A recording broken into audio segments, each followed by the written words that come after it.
Hello guys, welcome to today episode. Make sure una subscribe na kulike kwenye hii video. Thank me later. Today tukiingia kwenye episode ya leo, tunaona kutoweka kwa amani na msongo wa mawazo.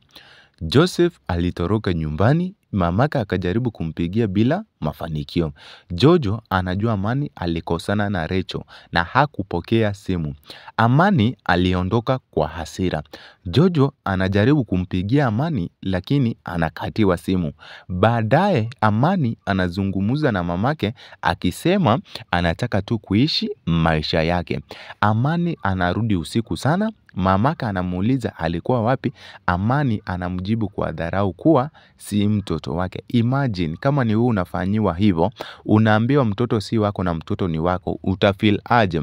Hapa tukienda kwa next, tunaona tukio la utekaji wa Ian, yani kidnapping. Sharon alimwambia binti yake Val kwa siri kwamba Ian alinusurika kutekwa baada ya shule.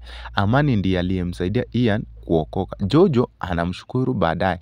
Amani anatulia.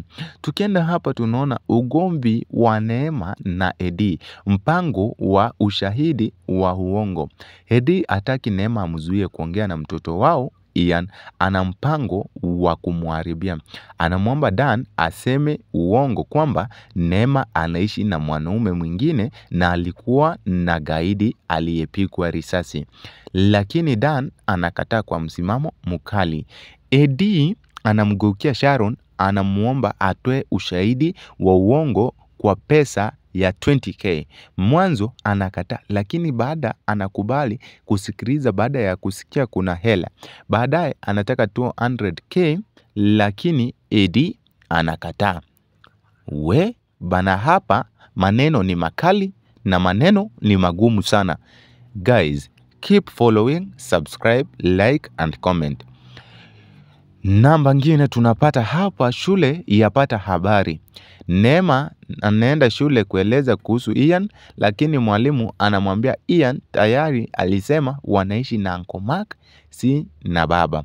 Mwalimu sasa anataka kuzungumza na baba wa Ian, Eddie, kuhusu usalama wake. Jambo ambalo Neema hataki kabisa kwa sababu Eddie atajua kuhusu jaribio la utekaji. Migorogoro ya mahusiano na uaminifu. Neema anajaribu kuongea na Rachel baada ya ugomvi, lakini Rachel anamwambia weke mipaka kwenye mambo ya familia. Neema anahisi kudharauliwa na kuondoka. Amani anaumia akiona Jojo akiwa karibu na Jaden. Sharon anakasirika Eddie kumuita kwa siri wakati mume wake hayupo, lakini pesa zinapohusika anabadilika bana.